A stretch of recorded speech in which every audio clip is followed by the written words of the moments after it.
Good evening, everyone. It's Friday. It's another live match preview, and it's Bournemouth's last game before that international break and that sprint race towards that finish line in the Championship. What a massive match we have tomorrow on the road, away, up north, against third Huddersfield.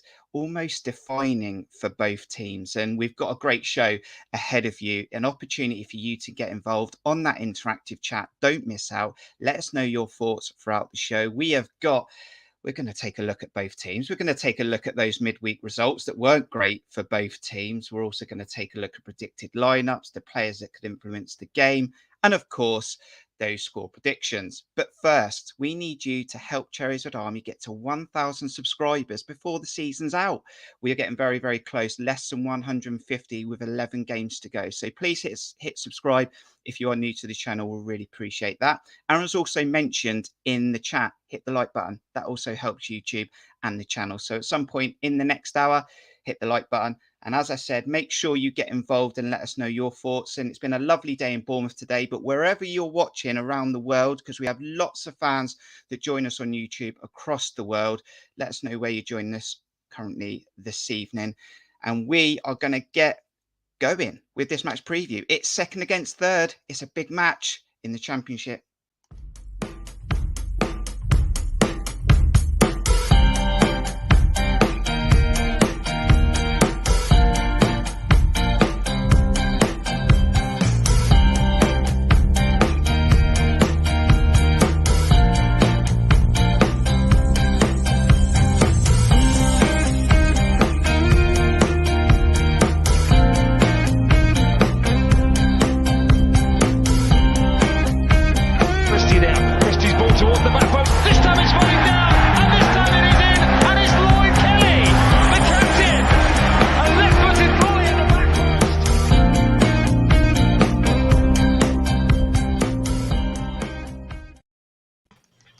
Good evening to all of our guests. We've got Jon Spark in that wonderful, controversial third away kit. How you doing, Jon? Yeah, I'm doing all right. Thank you, Kirk. How are you doing? Yeah, absolutely fantastic. We've also got Cherries Red Army's Matt Davies. How are you? Yeah, very well, Kirk. Great to be here as Brilliant. always. And it's a great pleasure to welcome on our opposition guest for this match preview. He doesn't have any issues with subscribers on YouTube, over 4,000. It's Huddersfield fan, Brad Barber. How you doing, Brad? Very good, Matt. Very good, mate. Very good. Tell us a little bit about your channel then and how you supported, how you got into supporting Huddersfield. I mean, I've always kind of lived here, really. Dad's sports and mum's sports. It was never really a choice, to be honest. It was just kind of part of the growing up. But yeah, basically my channel, a bit similar to yourselves, but what I mainly do is just capture the action in the ground. I'll be doing that tomorrow. Hopefully there is some action. Probably do all this preview and talk about it for ages and it'd be a 0-0. But we just have to see. This has the foundations. This has everything to be an absolute classic. So we'll just have to see which way it goes. But yeah, just the vlogs for me, the previews, and a couple of little features here and there. But yeah, happy to be on here. Great. And Brad's details are in the description below. Make sure you go and check him out on Twitter and his YouTube. And just to come off that, Brad, Bournemouth fans going up to this game tomorrow, leaving, early. They're hoping also that it's not a Parker Classic 0-0 either. So we are with you in this fixture. Let's just check who's currently joining us on this match preview. We've got Mark Singleton, Cherries Red Army supporter member, Chris Hubble, Sammy, another Cherries Red Army supporter member. Thanks for joining us. We've also got another opposition guest with the Proud Terriers. Thank you for joining us. You're all welcome. Keep it clean, but we're all up for a bit of banter. Mark Cole, he's joining us. We've also got Aaron Kaye, he'll be coming later. Morgan Scott, channel supporter member. Filtering through. Heather's joining us. JK up the cherries. Lots of interaction already at the start of this preview. And any more that come through, we'll show it on the screen. I just want to quickly come back to you then, Brad, before we get stuck into this fixture. I know that on this channel, we do a variety of videos, and I'm pretty confident we didn't predict Huddersfield to be where they are at this stage. I think you finished 20th last season. You must be delighted being in third position and having a real opportunity of promotion again to the Premier League. Yeah, it's a very different kind of approach to when we last went up. Not that I ever envisioned us being back in this position. I'm not going to lie to you. When we went back down, you know, we kind of would have been happy with 10th this season. But as fans, you get a bit greedy when you see what your team's capable of and don't achieve it. You want more, and thankfully we keep getting more and more and more. And whenever you think it can't get any better, this team has managed to do that.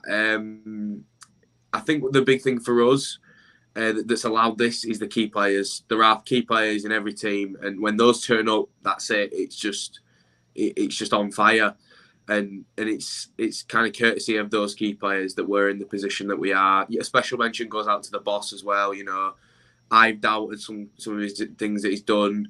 I'm pretty sure a majority, a bit bang on 50-50 split half, maybe even more of a 60-40 have doubted what he's tried to do with us. But I do think we're in a great position now where I mean, we're beating teams like Fulham, you know, and you know we've got Bournemouth coming up to us, not expecting a rollover, which you know in the other fixture it was. So I think we'll put ourselves in an absolutely brilliant position for where we were last season and off the basis of that.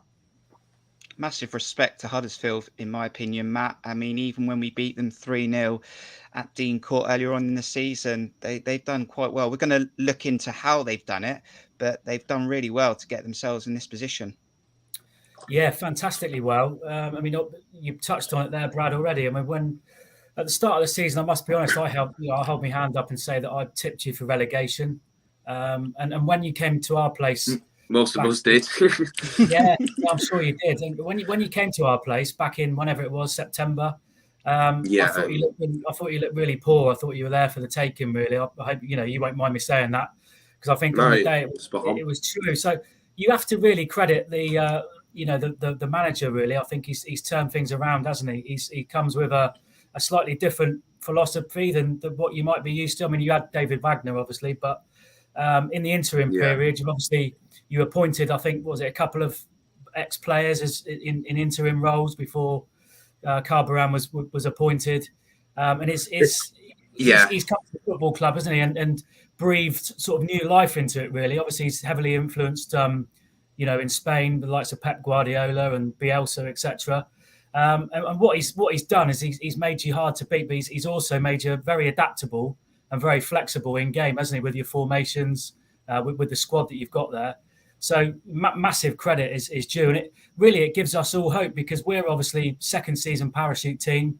If we don't do it this year for whatever reason, it would be an absolute disaster. But we then go to the third year. You've been through all that process, yet here you are with no parachute money, back up amongst it. So it just goes to show that that all is not lost, really, if we don't achieve it in these 3 years. So yeah, really impressive. No, massive respect, mate. No, you're spot on, to be honest. And I think it is truly like, we do have to pinch ourselves a couple of times, because this isn't in any way disrespectful. You and Fulham both came down from the Premier League. You had another go at going up and just missed out narrowly. But if you compare the cost of your team and Fulham's team and our team, I literally, like, genuinely, like, the money in difference is just, it's crazy. Like, we haven't spent, I can't remember say we haven't, I don't think we've spent a penny. I genuinely don't think on this season we have not spent a penny. And that's, do you know what? It's like you say about tipping us for relegation. I put my hands up as well. Last season, I slagged the recruitment. I said this, that, and the other. And I'm just so happy that this season they've nailed it right, because last season you signed in the likes of Richard Keogh and just the rest of them that just don't, that just players you shouldn't be signing. And now, we're signing players that are just, they're hungry and they care about being here and they're playing the best football that they've played in a long time. So yeah, it's one of them, isn't it, where we've nailed it. You have. That's the key to it, Brad. You touched on it there. Hunger and motivation from players. Tough team it's going to be tomorrow. John, coming round the room to you, and let's get stuck into this match preview. And we always look back at those previous results. Let's just focus on Bournemouth. We thought going into that game against Reading at home, a Reading team that struggled all season, we got an okay, good performance against Derby. We got the result. And after 7 minutes, when Dom Solanke put away a great finish, we thought this is going to be a comfortable night. Back-to-back wins going to Huddersfield. Not the case. We lost performances. We dropped off our possession. We let Reading have the ball. They came knocking. Tom Ince put a cracker away. 1-1 at home against Reading. Not good enough. No, it's not good enough for a team that's sort of built and currently aiming to go up automatically. When you consider the position that Reading are in, when you consider the form they were in, a couple of poor results in between ours, and a couple of wins that they managed either side of Paul Ince getting the job. And you're right, it was relatively comfortable for about half an hour, and then they seemed to just drop off. And one of the things that Parker said in his post-match interview was the fact that maybe the players were a bit tired. And I think pretty much anyone could have told you that. You've only got to look at Dominic Solanke, has played, I think, almost every minute of every league game so far this season. You look at the likes of Lewis Cook, who's played quite a bit over recent months. Todd Cantwell really didn't play much this season until he came to us. And there's plenty of other players that you can say they have played so many minutes this season. Yes, Reading aren't a team that you underestimate, but when you consider the caliber of play that they've got if they hit form, and you consider the kind of football they could play against you, even if they are missing the likes of John Swift, you still need to change things up now and again. You can't put the same team out every single week when, particularly with Parker's style of play, is to want to press, is to press high, press aggressively, win the ball back high, and then create chances from there. And the silly thing is that even though that wasn't working past about the half an hour mark, particularly into the second half, when I think the formation change, bringing on Jamal Lowe for Todd Cantwell, sort of switching to more of a 4-2-3-1, the pressing disappeared, but the game opened up completely. And the players just didn't seem to be ready for it. They weren't capable of keeping up with play. They weren't capable of really pressing at all in the intensity they did in the first half. And even when they actually got good interceptions high up the pitch, they couldn't make anything from them. It was a complete, certainly attacking wise, it was basically a collapse in the second half. Against a team that really are fighting to stay up from the division at all, it's just not really good enough for a team that really should be finishing in the top two, given the quality and like Brad said, the money that we have invested in this squad. But when we thought, Brad, that was a terrible result for us, you went and the Championship seems to letting us off too many times this season. Your unbeaten 17 went against Millwall. In your defence, Millwall are also in good form. And a former Cherries player, Kirk Tovey, scored 2 good goals. And former town player, Kirk Tovey, as well. Yeah. So it was one of those that we were disappointed on Tuesday, and then belief comes back into us because of the rest of the Championship. And were you disappointed not to capitalise on us just dropping points the night before? It's one of them where, again, sometimes, like I say, this thing about being kind of having your cake and wanting it, being a bit greedy as a fan. Sometimes part of me sat there thinking, we're challenging with Bournemouth. Let's just be grateful. But then part of me doesn't have to be critical of when the basics let you down, or when the silly stuff is the stuff that costs you. Now, if Millwall came out against us and battered us 8-0 and played beautiful football, I'd sit there and go, yeah, all right then. But the goal that we give them, the first goal, which if you look at it as it is, that won them the game. They didn't need to score the second one. We didn't score. So the goal that won them the game was just one of our experienced players giving the ball away in an area which he would have 9 times out of 10 never done it. So part of me is going to sit there and go, well, it's our fault. But then part of me might also sit there and go, it was a one-off. It's what's helping us. We are in a similar position to you with this the Championship letting us off. Every time we seem to win a game, someone else has lost and we've leapfrogged them. And then it's kind of happening now where we've just dropped points, you've dropped points, dropping them to Peterborough as well, and we dropped them to West Brom, which wasn't our fault. It was the referee's fault. Not that that'll ever change because they're thick, but it's just we're both dropping at the same time is the point I'm making, and it's helpful for each other, because if one was winning and the other wasn't, then it'd be really bad for the other team, wouldn't it? And with your games in hand, that's what worries me, because if we lose this now and then you get in form, that's it. That second spot's kind of, for me personally, can't really sugarcoat it. If you win this, you'd back yourselves to win every other game, or at least not lose until the end of the season. And that's kind of my worry going into this weekend. But Matt, we know what it's like. We were unbeaten in 15. At some point, it has to come to an end. And that is the thing with football. And that's what happened to Huddersfield. But are you feeling like you're only getting a smile on your face at the moment, even though we're second in the league, when we watch other results go our way? I think there's sporadic smiles that come on my face, to be honest, Kirk. I managed to catch the game on the red button. I wasn't able to attend on Tuesday. I managed to catch it on the red button. And for the first 10 minutes, I had a smile on my face because we come out, we start quickly. There's a zip about us. There's a tempo. There's a intensity, which we've all been calling for on the back of the Derby game. So let's give the management, let's give Scott Parker some credit. There was a reaction against Derby, wasn't there? And from the Peterborough result. And you're expecting that momentum to carry through against Reading. And for the first, 15 minutes, it did, didn't it? We got the goal. The goal was a thing of beauty. And it just goes to show, what we can do to teams in the final third when we're on it. When the tempo's there, when we're offensive, we're on the front foot.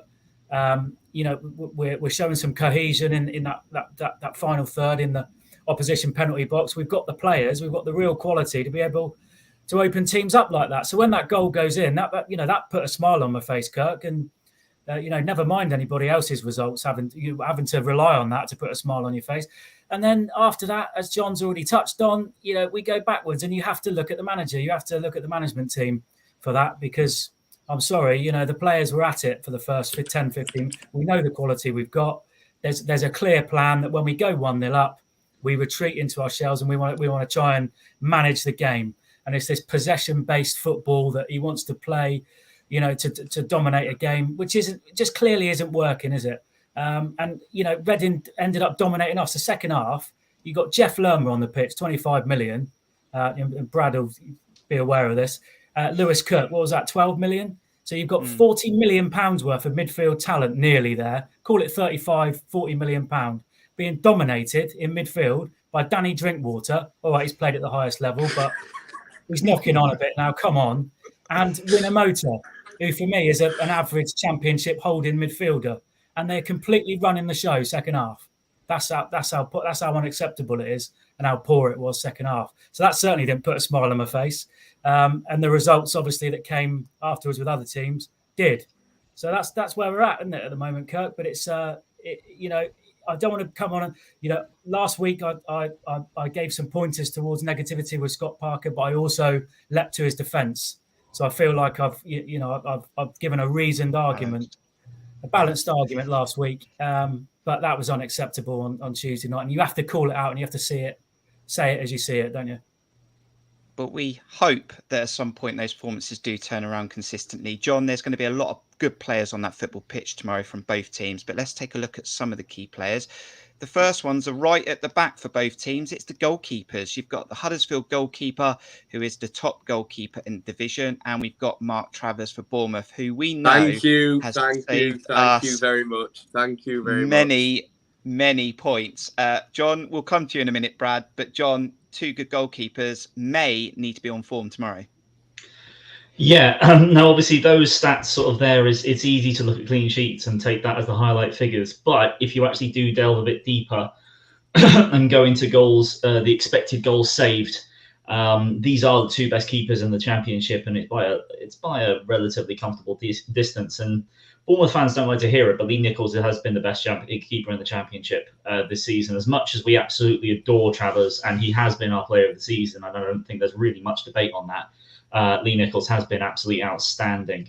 And both of them are very good shot stoppers. Obviously, I haven't seen as much of Lee Nichols, but I would expect them both to be decent with their feet, considering the style of play that both teams like to play based on how their manager wants the ball to be progressed out from the back. Lee Nichols was he a free transfer this season, Brad?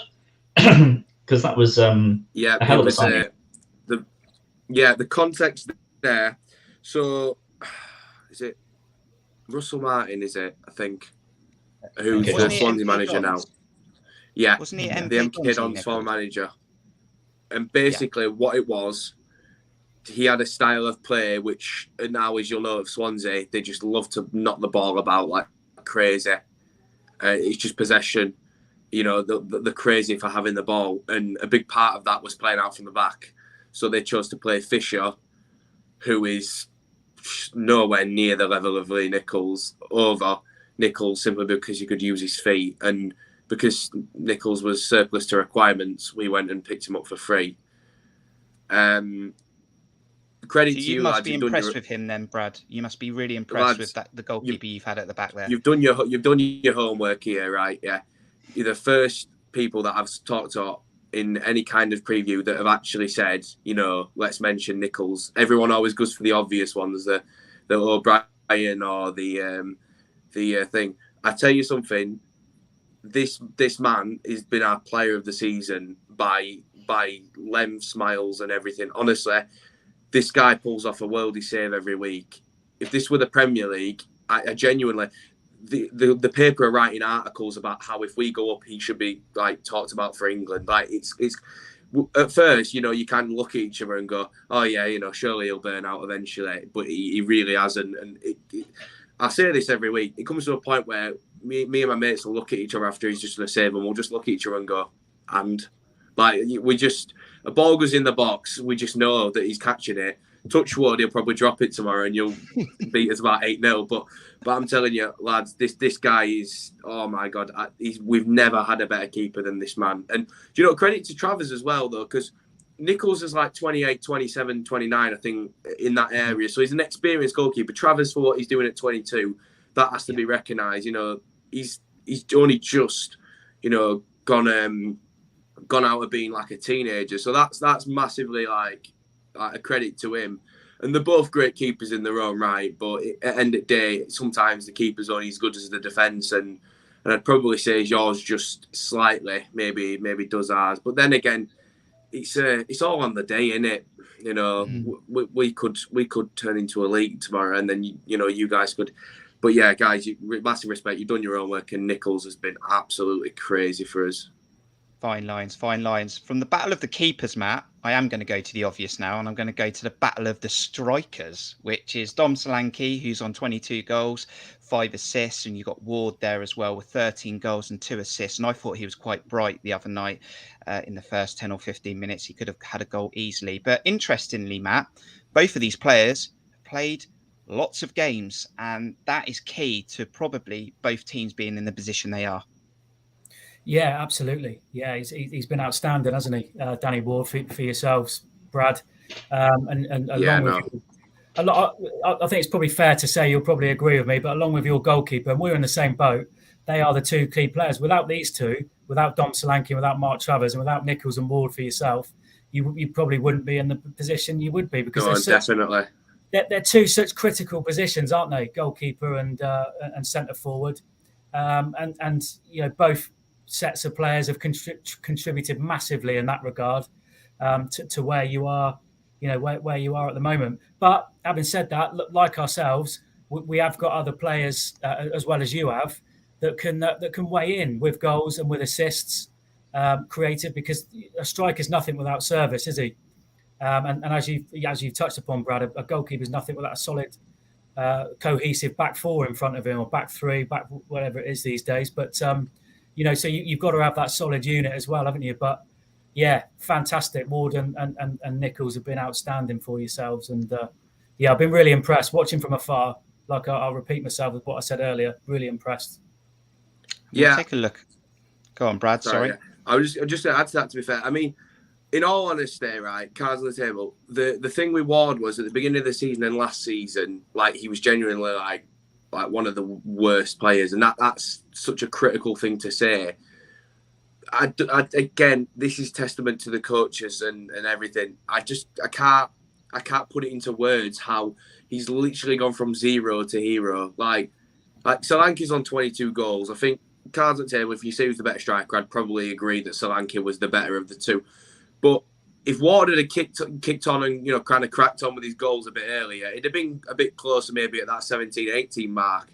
Because since since he's turned it up, it's not gone down, is kind of what I mean. And, you know, the last town striker to get a hat-trick was Danny Ward at Huddersfield back in 2012. So he's since come back and broke the record at Reading away. So, I mean, credit to him. The other lad, Brad, that's impressed me, particularly with his numbers, is Sorba Thomas. Oh, yeah. That again, this is kind of the thing I mean with, like, key players. When these guys aren't on it, the rest of the team are hard to kind of go on it. Yeah. But when Sorba's dead ball delivery is one of the best I've seen in a long time. If he gets that ball in that box with our aerial threat, it's just such a game-changing thing that we've not had in past seasons, like that set-piece ability to score goals. I think we've got the most or the second most this season or something crazy. It helps that Tom Lees has got an head like a bullet. Pearson's got an head like a bullet. It's literally like a heat seeker missile. Anything that goes in box, if they make contact with it, you know, it's just.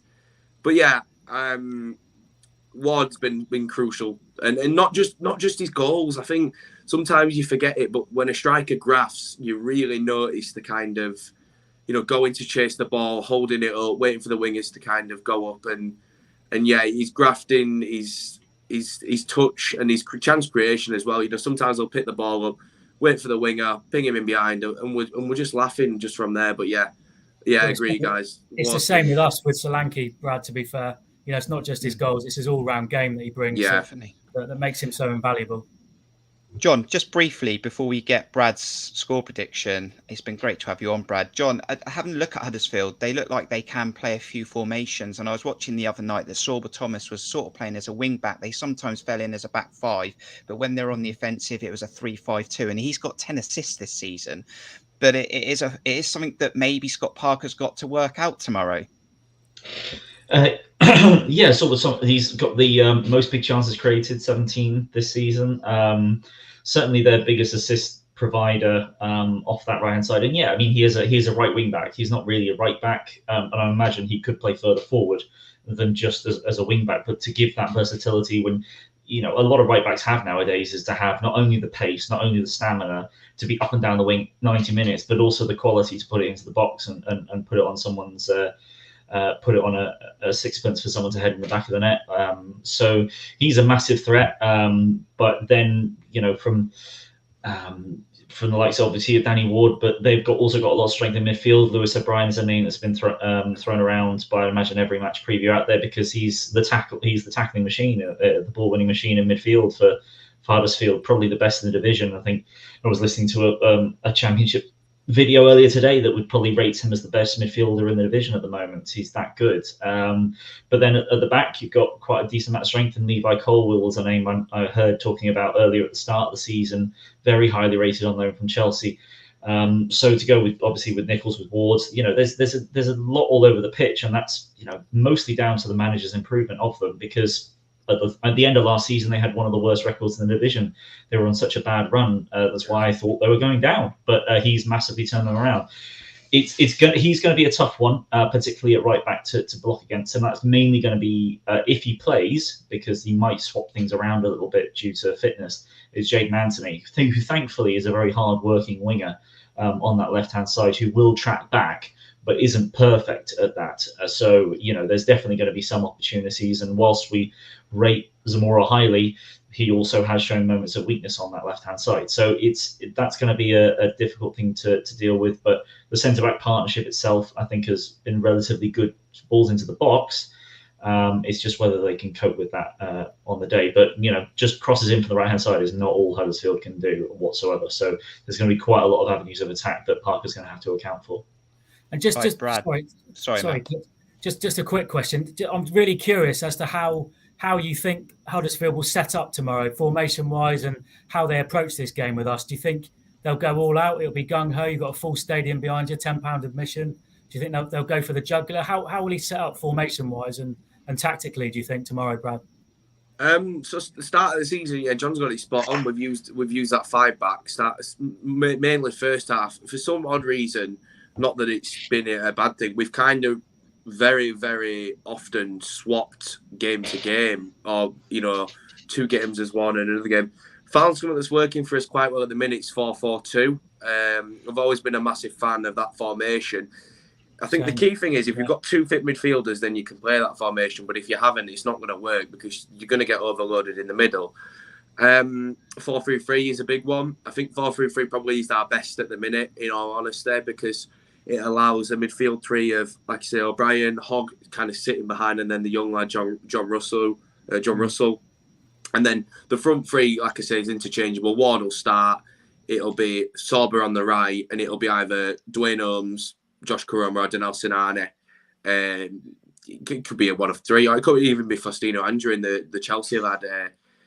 If I had to pick one who I think it might be, I'd probably back Sinani. But the 4-3-3, that seems to be quite working at the minute. So I was a bit annoyed when I looked, obviously, on Wednesday and seen that we'd changed to a 5-back because, well, in kind of context, we've kind of developed our players and grown out of it as such, and kind of found that the 4-back works a lot better, both kind of defensively and kind of, for chance creation going forward, having wingers instead of wing backs as well. Yeah. Right, Brad. I need you to do me a favour. You've got a minute to think about it, but I am going to need a score prediction out of you in a moment. But I've also got another 1-minute clip from Proud Terriers. They wanted to give us their thoughts ahead of this game. This is what they had to say. Good evening, everybody. It's my prediction for the game tomorrow. Kind of my pre-match thoughts, really. So I think it'll be a very tough game for us tomorrow. I think Bournemouth have done absolutely fantastic to be where they are. In the top two, and that's even with a few games, in hand. So to be in the position they are just shows how strong they've been this season. I think obviously we're coming up, into it on the back of a defeat at Millwall, which was very disappointing in my opinion. Apart from the opening 20 minutes, we really let ourselves down. We really do need to be at the races on theirs tomorrow to be able to pick anything up. So yeah, it's going to be a big challenge, but we're at home, so hopefully the fans get behind us. My prediction, I think I'm going to go 2-1 Town just, but yeah, I expect it to be a really, really tough game. There we go from the Proud Terriers. They're back in their own team, and the league table is currently on the screen. Fulham at the top, Bournemouth second with 66 points, Huddersfield on 63, but Bournemouth currently have 3 games in hand. Brad, it's been great to have you on this latest match preview. Really appreciate your time and for getting back to us, being so welcoming. Right, how's it going to go down then tomorrow afternoon? What's your score prediction? I can't quite believe Ryan went with a 2-1, to be fair, after midweek, but he brings out the positive in us, I guess. I'm going to go with a 2-2 draw. I think there's going to be goals. I'm going to back Bill in to get one because he did last season, and the writing's on the wall there for obvious reasons. I'm going to back as well. Is it like Jadon Anthony? I've heard he's quite the youngster when he wants to be, so I'll back him to score as well. For us, I'm going to back. Who am I going to back? I'm going to back Ward to get one because he has been quite prolific as of recent, and I'm going to back Sorba Thomas to get one because he's due a goal. He's getting loads of assists, but he's due a goal, so I'm going to say Sorba Thomas and Ward. Fantastic. Some really great stuff coming from you, Brad. Good luck for the rest of the season. We are battling for that second place. And don't worry, Brad, we won't be playing a 4-4-2 because we have Philip Billing in midfield. So we definitely need more than 2 in there to make sure. And for obvious reasons, I know exactly what you mean there. I'm sure you do. Make sure you check out Brad. As I said, the details in the description. Check out his YouTube channel as well, because he's probably going to have some footage from the game afterwards. Good luck for the rest of the season. We've got more coming, though. We've got that Parker presser. We've got the predicted 11 and your Bournemouth score predictions. Thanks, Brad. We're going to continue. Top man, Brad. Thanks very much. Nice to meet you all. Take care. You too, mate. See ya. Enjoy.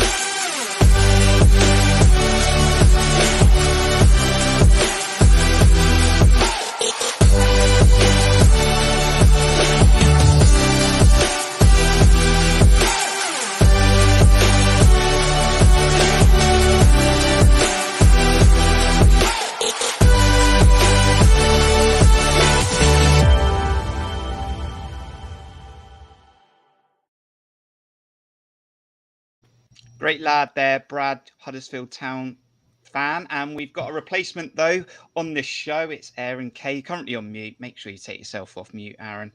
And you're joining us on this match preview. How you doing? I'm very good, Kirk. Nice to see you all. You too, your Aaron. thoughts on the first half of the show? Yeah, very interesting. It was great to hear from Brad about his perceptions of the season, his perceptions of us, and yeah, no doubt it's going to be a very, very difficult game tomorrow.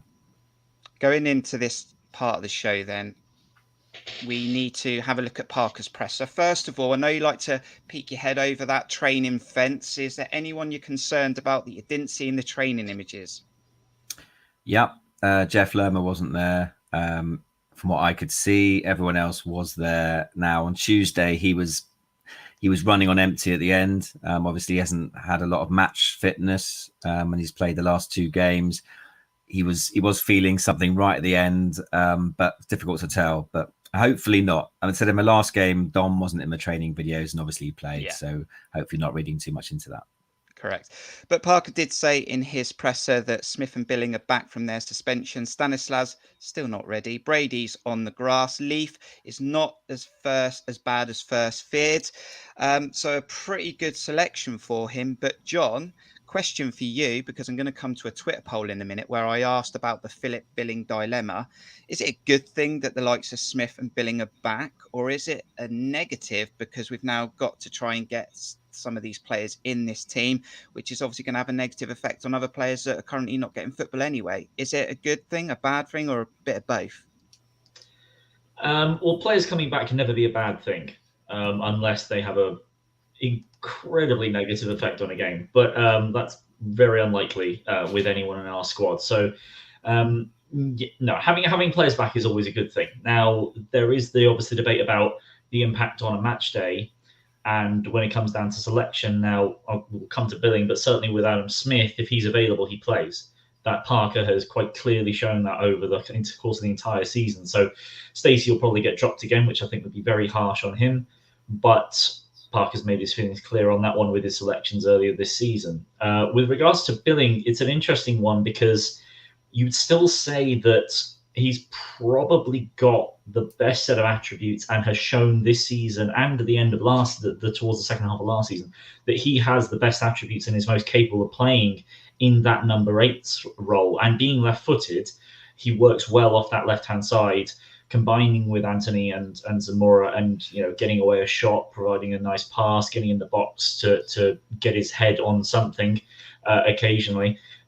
So I do think that as much as I think Cantwell has shown himself to be very good in that 8 role, Billing would probably go up ahead of Cantwell purely over the history of how he's performed with us over the course of a season and a half. But Cantwell has shown that he probably has a level that is higher than Billing when he performs at his max. So it's a difficult debate.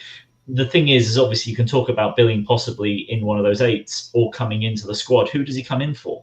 Because Lerma is another one of those players that every manager that's had him has always put him immediately in the squad, and he doesn't leave unless he's injured or suspended.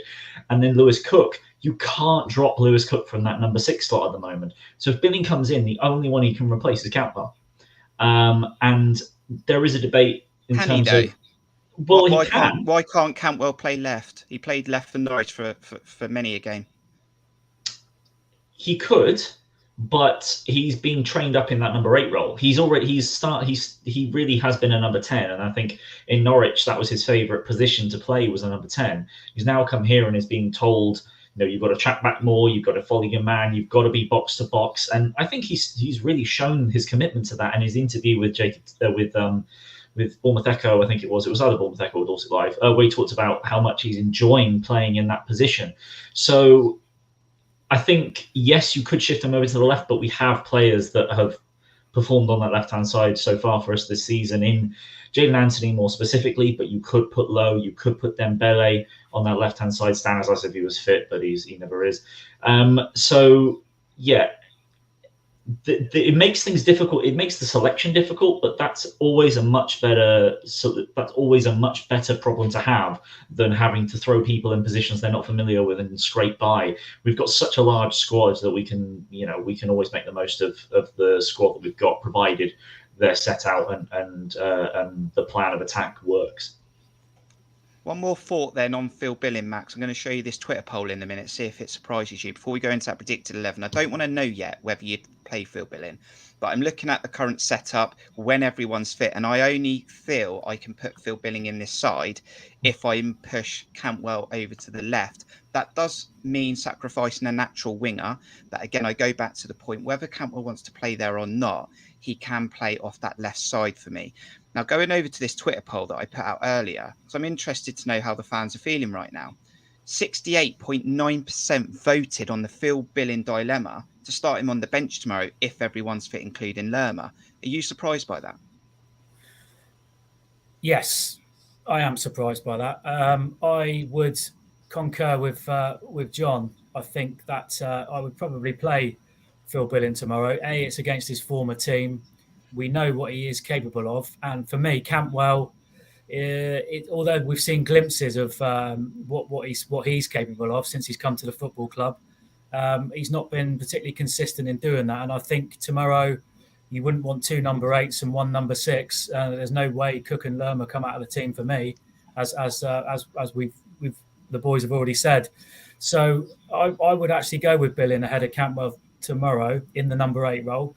As far as the wingers go, we're playing winger bingo, and we're just adding Cantwell to that winger bingo, aren't we? Really, because we're overloaded with them, and that now there is an argument for it, Kirk. Yeah, and I agree. He probably could be effective there, but will he just slow us down? What we're looking for in our formation and the way we set up, it's not happening, by the way. But what I'm looking for is pacey wingers to get on the ball and to beat a man like Dembele should be doing, like Jamal Lowe should be doing with Jadon Anthony. They've got the pace, they've got the ability, take on the fullback, get 1-on-1 against the fullback, get balls into the box, interlink, get closer to Dom where you can, of course, in a front 3.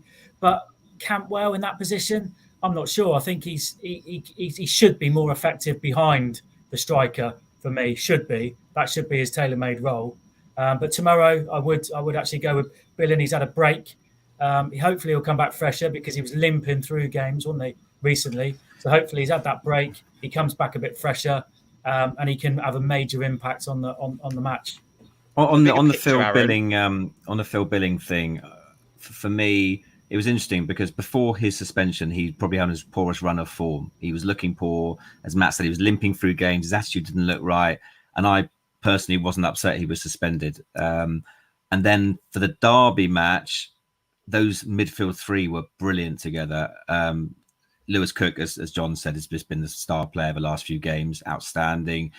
Brilliant to have Jeff Lerma back. It made you just realise how much you missed him, and they linked up well.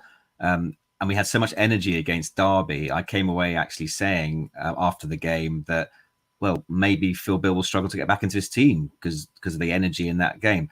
And then Tuesday happened and it wasn't great again. So now I'm kind of back to thinking, oh, maybe the Phil Bill of earlier in the season, we would love him back in that team. So I'm not against Phil Bill coming back in. I think the only person he would replace is Todd Cantwell. But which Phil Billing are we going to get?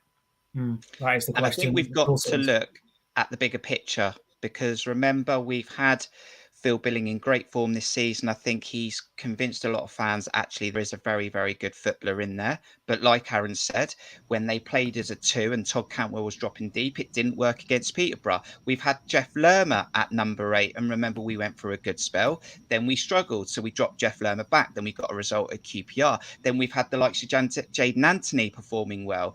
Then he's dropped off, and we think, oh, we've maxed out Jadon Anthony. And I think there's a common theme here, that we can make something work for a period of time, but then it seems to derail itself. And on that note, should we pick Scott Parker's predicted 11?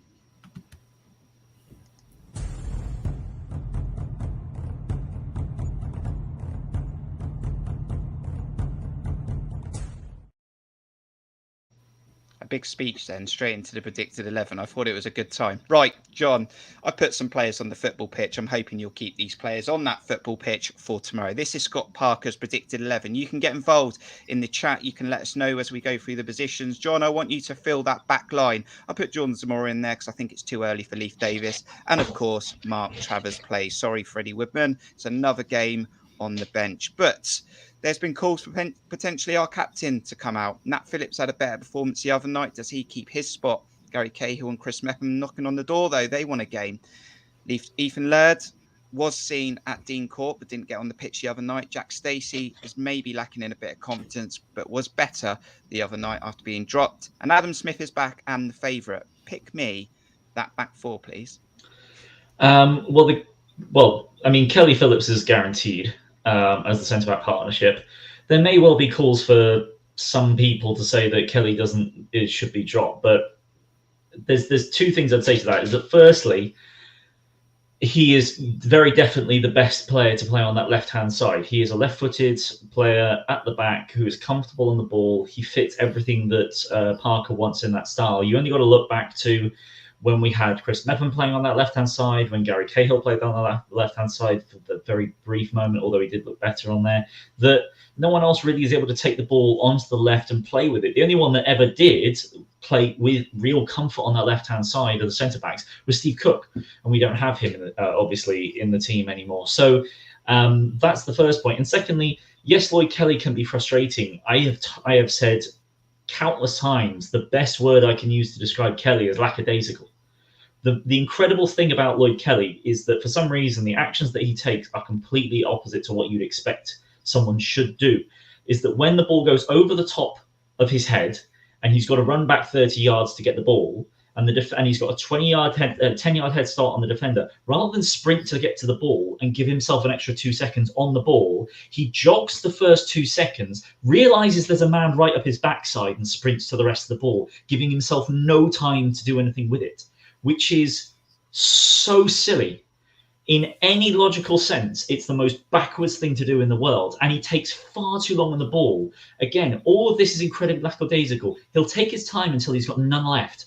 And that's the problem with him. As soon as Parker can beat out of him that stupid way of thinking about how to use the ball, he will be 10 times better. But up until even without that, he's still the best option on that left-hand side. So that's who I would go with there. Kelly and definitely Phillips. Though that combination works well, Phillips is now sort of like this season's version of Cameron Carter-Vickers. No nonsense. Head the ball every day, get clear if I have to, doesn't muck about with it. Absolutely love to have that as one of my centre-back options. The right-hand side is the interesting one. I'd go with Stacey. I'd keep Stacey in all day. I really like what he can do. He's more towards the future of the club. He's got more about him, I think, maybe not in the final third, but certainly pace-wise, overlaps really well. Smith, with his age, has got a little bit more negative, doesn't quite go for it quite as much, and obviously gets injured a lot. But Parker's going to pick Smith. If he's fit, Parker will pick Smith. There's really no debate about that. So I would go Stacey. Parker will go with Smith, I've no doubt. And I'll put Smith in that team in a moment. But I did a Toby Reacts on the channel. You can check it out after this video. Just head over to the channel, Toby Reacts, where I react to a Scott Parker post-match interview. And I talked about not seeing Lloyd Kelly as a leader when we're in bad times and when we're struggling for form, and I'm looking for someone to grab the game by the neck. And you got the likes of Sammy and other fans, I've heard it, say, lose the armband, give it to Cook, take the pressure off him. It's not going to happen, is it, Aaron? But it's a fair comment, because when I was looking at Cahill earlier on in the season, I could see a leader. I saw someone orchestrating. I could hear him in the North Stand vocally. I don't see that with Lloyd Kelly, and I like Lloyd Kelly. Yeah, no, there's no way Kelly's losing the armband at this stage of the season. Absolutely no way. It would be ludicrous. But for me, Lewis Cook is the natural leader out there. He's obviously captaining under 20s. You can see he's the vocal one out there at the moment. And yeah, the natural leader on the pitch. Now, it's always good to have natural leaders all over the pitch. Gary Cahill clearly was that when he was playing earlier in the season. And Adam Smith, assuming he does play tomorrow, is also that kind of experienced head. But as far as a shouter, an organizer, a leader, yeah, Lewis Cook's the obvious one for me in that team. But no, Lloyd Kelly will clearly keep it. Okay, so Smith is in this team. Coming to you then, Matt. I'm sure you're not going to move Lewis Cook. Scott Parker might try and move Lewis Cook late in the game tomorrow and bring Ben Pearson on. But who are you going to play from the start of the game ahead of him off the back of our discussions in the last 10 minutes? Well, Jeff Lerma, providing he's fit, and I know a little bit concerned what Aaron was saying about he's not in the training videos. And yes, he's just come back after quite a lengthy spell out. So a lot of games are being loaded into him. That is a little bit of a concern. But as long as he is fit enough to play, then I would put Jeff Lerma in. You have to. Probably not in such an advanced role. I do like the two deep line sixes, particularly away from home, that can dictate the play, control the midfield. And then you've got the one number 8 that roams across the pitch behind the front three. So I'd have Cook and Lerma in exactly those positions. And as we touched on, or as I've touched on, and I know John has as well, I would probably, and Aaron, we'll go with Phil Billing for this particular match. Let's give him a try. It's against his former club, like we say. You'd like to think that we wonder which Phil Billing will turn up. You'd like to think it'll be the Phil Billing that we know and love, the one that can make things happen, the one that's going to really get close to Dominic Solanke and provide that link up behind him. You get on the football, really assist, score a goal out of nowhere like he does, get about the pitch, get across that area in that number 8 role. So I'm going to go with Billing for this particular game, take Cantwell out for this one, and stick big Phil Billing, and I'll back him to score tomorrow, actually.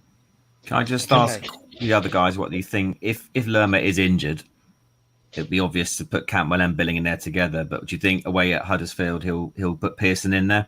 I would, Aaron. I'd go Pearson. I'd go Pearson and Cook if Lerma's not fit. Matt wants the double pivot. Well, no, I wouldn't normally advocate that, and I think that was what let us down on Tuesday massively when we went to that. But away at Huddersfield, probably the form team of the division, I certainly would start with a bit more protection. We don't have to. It's a bigger game for them. They have to win it, don't they? Have to come out. And I think by the sounds of what Brad was saying, they'll probably match us up 4-3-3. So they might just be quite an open game. I think if we manage the game correctly, we'll come away with at least a point. I think we need that reassurance, that reinforcement in midfield tomorrow to try and control that area. So I would say that two things is that firstly, Huddersfield don't need to win the game. They've got no pressure to win the game at all. In terms of the position they're in, they are still behind probably Sheffield United favourites to comfortably secure a top 6 position. They're not really too desperate, I would think, to win. I think they'd probably be happy with a draw, as I think we probably would be as well. Yeah. But the other thing I would say is that certainly in the formation that you've moved us to in that 4-2-3-1 with a double pivot, that is not how we will set up. I'd be very, very surprised if that's how we will set up. It's a perfectly reasonable way to do it, but that's a Woodgate formation from last season. That's not a Parker formation. Lerma is incredibly important as being able to support the press. Whilst Billing and Solanke can press centrally very well, and under Woodgate they both did that really well. Lerma is so important as a shuttler to not only be able to press forward but also to be able to sprint backwards and help defensively. He's got that dual purpose role because he's got all the qualities that you need to be able to do it.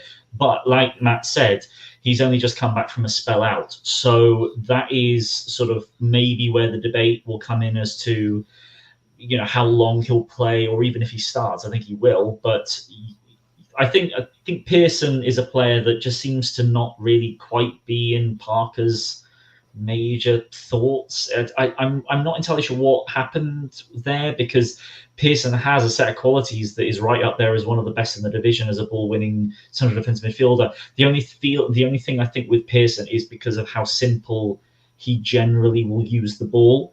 Whereas with the likes of Cook, with Lerma, they're able to spray the ball about quite nicely from that position. It's not that Pearson can't. You've only got to look at when he came on against Birmingham away and scored, and when he got the assist for Solanke's first goal with a ball over the top, which he almost never does. But when you see Pearson on the ball, it's almost always when he receives it, he passes it straight in front of him. Whether that's to the right back, the centre back, or the left back, he'll take a touch and immediately second touch pass it to whoever's right in front of him. And maybe Parker just wants more from his defensive midfielder. He's great as an enforcer, but I don't know. That's the only thing I can think of, because I think Pearson, we all rate Pearson really highly in the job that he does, but he's just not favoured by Parker, it seems. Hey, Aaron, fill this team for me then. So you're going to spin the wheel on the winger position. How you feeling? Because we got the likes of Jaden Anthony, who's been a little bit better lately. You've got Dembele, who shows promise. What are you feeling?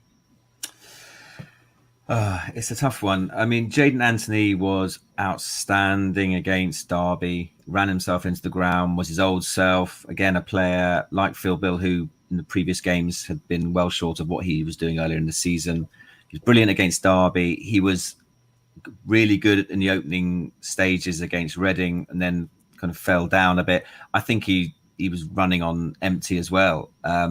So it's very difficult because, as has been said, we've got Zorba Thomas on that right, and probably Anthony is our best defensive winger as well. Tracks back. He's got pace. He's strong. And obviously, he's got his relationship with Zamora. So I think Parker would want to play Anthony for sure from the start. It's just how he's feeling freshness-wise, because it's going to be a very high-energy game. I think it's going to be very, very high energy. I love Dembele, not necessarily because he's set the world alight for us and as a world beater. I just think he's got that extra bit of pace, that extra bit of skill, that extra bit of confidence to actually take a player on. In a one-on-one situation, out of the three, he's the one who I would bet most to stand someone up and take him on and beat the player. He came on and obviously did very well against Blackpool. He did well in the game against Stoke when he came on. I think that was the game. But he's not as good defensively. So it's a very difficult one. I wouldn't play low, personally. I wouldn't start low. I know he's got 4 goals in the last 5 or 6 games. And for me, a lot of that is coming from the bench. And I think he's a brilliant bench option. He's in the right place at the right time, can score goals, but not a starter for me. That might sound harsh. So I think it will be Anthony. I'm pretty sure it'll be Anthony, but I would imagine hopefully on the 60-minute mark, if we're not winning the game or if we're losing the game, certainly Dembele will get more than the 2 minutes he got on Tuesday and we'll get a good run. But start with Anthony, and if he's flagging, Dembele will come on, but it'll probably be low. And that is locked in before anyone else chooses another player. That's our predicted 11 for this game. The Scott Parker predicted 11.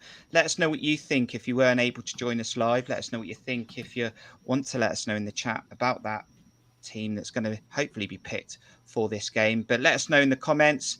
And of course, if you were going to pick someone else, let us know who you'd pick if you weren't able to join this live. We've got more to come, including those score predictions. They are coming.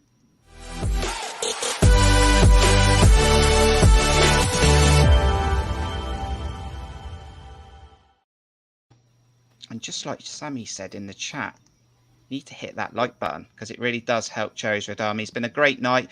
Got more to come. We're still on this preview, but make sure you hit that like button. It really, really does help us in our progression.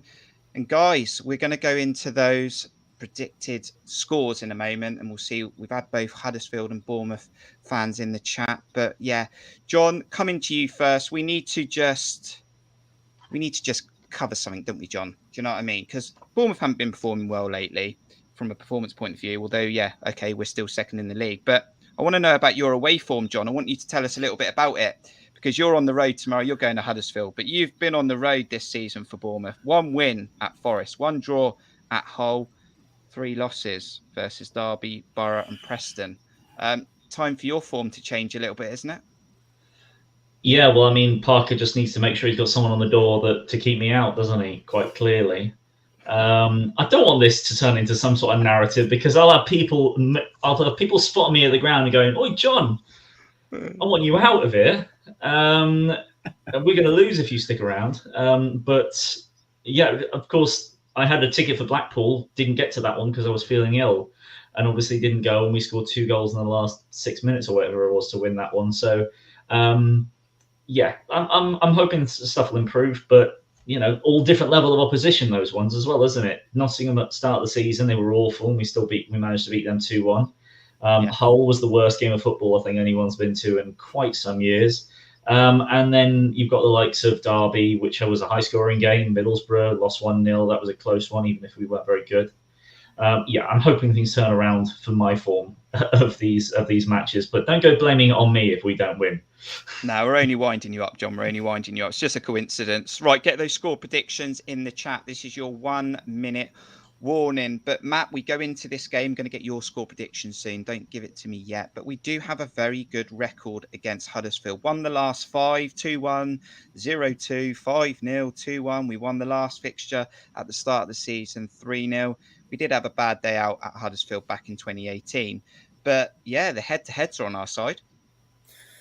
Great recent record. Yeah, one thing I would slightly disagree with, John, is I think they will want to win the game because they're in the hunt for the top two. They didn't expect to be here, but human nature will dictate that, they're close to it, and a win against us tomorrow will put them right in the mix. They'll want to go for it. They'll be confident they're at home with a full house. I think they will come out and want to beat us. They want to win the football match, which in turn I think suits us. I think it suits us. I think we've all said it. Aaron, you've touched upon it previously, that when teams want to come out and play and go for us and attack and win a football match against us, particularly when they're at home and there's so much riding on it, I think that does suit us, and I think we can pick them off. I think it will ebb and flow. It'll be a fast-paced game. You don't want my score prediction yet, Kirk? No, not yet. All right. Not yet. Fast-paced game. I'm hoping you're right. Definitely hoping you're right. Well, it'd be about time, wouldn't it, from our point of view? But some key stats for this game, Aaron. I like to throw in some interesting stats ahead of a fixture for Bournemouth. Huddersfield, 0 red cards, 12% goal conversion. They've scored 8 goals outside the box out of all the goals they've scored this season. We've only got 2. So some interesting stats, completely different to us, shall we say, because we picked up enough red cards, haven't we? Yeah, we have, definitely. And close the shots down. We didn't do that against Reading. Didn't close that edge of the box. We got to realise that some teams do like to shoot outside the box. I know we don't particularly, but yeah, block those shots off because Huddersfield have got some great strikers of the ball. What is those score predictions then? Let's get them in the chat. Keep throwing them in if you haven't already. Mark Singleton, thanks for joining us this evening. 3-2 to the Cherries. Chris Hubbles matching that with the scoreline 3-2, need all 3 points. Let's go. Cameron, great to have you on the channel again. 2-1 away. Sammy's going for a fun 2-2 draw. Do you know what? I'll take a draw if there's goals. Absolutely would take that 100%. Run the Pug, I know he joined us late, but thanks for joining us. He's going for 3-1, hopefully 2-1, or if we're lucky, Travis can get a clean sheet. Likes to throw in a few scores just to make sure that one comes in for him. Mark Cole, he's going for a 2-1. Ever snapped Mark with a 2-1 as well. Jakey up the Cherries, going Hart, 3-1. The famous head says 2-2. We want goals tomorrow afternoon in favour of the Cherries, hopefully. Alan, thanks for joining us. 2-1 to the Cherries. Sam's going 3-0 to Huddersfield Town. John, start the wheel of scores. How are you feeling about tomorrow? Got a win for you tomorrow. It's due. Yeah, I mean, I hope so. That would be very nice. It's actually interesting. Our total match history over Huddersfield going back to the early 70s is 19 to us, 19 to them, and 18 drawn. So it's quite an even match, although our as you mentioned, more recently we've equalised that because our form against them over the last couple of years has been very good. It's a difficult one for me because I think there's always going to be a lot of positivity in trying to come out with a good result, and I want us to come out with a good result because I don't want to keep going to losses. I don't mind what everyone else thinks. I don't want to keep going to losses. Never mind what everyone else sees. But personally, if you think about the fact that we're going to lose games this season, it's just inevitable. We will. We can't go unbeaten all the time, even if we all want us to win every game. And this is a very, very difficult game. Huddersfield are a really, really impressive team from out of nothing, really, at the start of the season. And we're not in good form. We're just not. And I really, really hope we can scrape a draw here because I honestly don't see us getting any points at the moment from this game. And I'm going for a 2-1 loss. 2-1 loss. Okay. That's a bonus if we win then, but okay. Right. I'm going to go for a draw as well. I thought before Reading that we would get away with a draw if we beat Reading. After Reading, I said we need to go to Huddersfield and win, but then Huddersfield lost to Millwall. So, okay, a draw might be all right in the end. So I'm going for 1-1, both teams to score. Matt, over to you. You're going to this game tomorrow. Safe trip up. How you feeling about the game score prediction? Yeah, a little bit of pessimism from myself as well. I think it's a really, really tough task for us tomorrow. Let's not underestimate Huddersfield at all. I'm sure we won't, but we certainly won't as fans from what we've seen, will we? They're a really good outfit this season. They've developed into a really good outfit, and the manager's got them all working for each other, all playing for each other. They're hungry, they're motivated. Big crowd behind them tomorrow. I'll take a draw all day long tomorrow. I think at the moment, I think there will be goals in it. I think the game will open up a little bit. I don't see us keeping a clean sheet at the moment, but I do see us nicking goals as well. We have got that quality. I'm going to go for a 2-2. It's going to go 2-2. Goals in there as well. Over to you then, Aaron. We are playing the team now that's in the top half of the table. They're not in the bottom. So come on, give us a win, will you? No, I'm not. I'm not going to, I'm afraid. My head agrees with John. My heart agrees with Matt. And a win doesn't even feature. I'm sorry to say. Not to say we can't. We might produce the best performance of the season and we'll all be laughing. But yeah, it's going to be a very, very tough game. They're going to be up for it. The crowd's going to be massive, vociferous. They're a high energy team. Can we? The only positive I can think, well, not the only positive. The positive is that I think they will come at us. They will come to play, and there won't be any low block particularly. So I think, let's see how we go toe to toe with them. I think there will be goals as well. I will match Matt's score. I think it'll be 2-2. I would snap your hand off for it right now. Yep. We all bottled it, but for those who went for a win, respect to you, and let's hope that the team turn up tomorrow. And let's hope Scott Parker can go a little bit brave tomorrow. Let's go up to the Premier League, if we say, with promotion rather than be put up because of everyone else letting us get away with it. But it's been a great preview. We're just going to close out the show. Make sure you hit that like button, subscribe if you're new to the channel. Please do help us get to 1,000 subscribers. We've only got 11 games left in the championship. Please do help us. And as always, we need to thank those people that help us deliver these streams, and that is our channel supporter members. Thank you to Mike, Mark, Rich, Richard, Sammy, Steve, Paul, Neil, Aaron, and Morgan. Because of you, we can do these live streams. Thank you to anyone who's also donated at any part in the season. It much does help. You can donate or become a supporter member for Cherries Red Army by visiting buymeacoffee.com/Cherries Red Army. You can head over in the description after this video. The link's in there. Just literally click the link and it takes you straight to where it goes to. If you can do that, that's brilliant. If not, simply hit that like button and that will make us very happy. And hopefully, John, you'll be happy tomorrow. Thanks for joining us on this match preview. Really enjoyed it. Yeah, no problem. Fingers crossed that I'm completely wrong and we'll all have smiles on our faces come 5 o'clock tomorrow. But regardless, I'm looking forward to meeting people there tomorrow. Fantastic. Have a nice day tomorrow, Matt. Hope the weather's on your side as well. Thanks for joining us on this preview. Yeah, thank you, mate. Thanks very much. Yeah, always a pleasure. And yeah, it's always a great day out, isn't it, when you go away from home and you meet up with people like yourselves and others that will meet up on the day. We'll make a great day of it. Just hope the football comes good as well. Aaron, as always, Aaron, shall we say, because we need to make sure we're getting your name right. We've got it wrong for 1.5 years. So let's get your name right for a change. Enjoy your day tomorrow at the game. Thank you. Yeah, thanks for having me. Yeah, look forward to seeing you, John and Matt, up there. And yeah, let's hope it's a good, valuable day out. And some thank yous coming in from the chat. Stephen's also just got his score prediction in just in time, Stephen.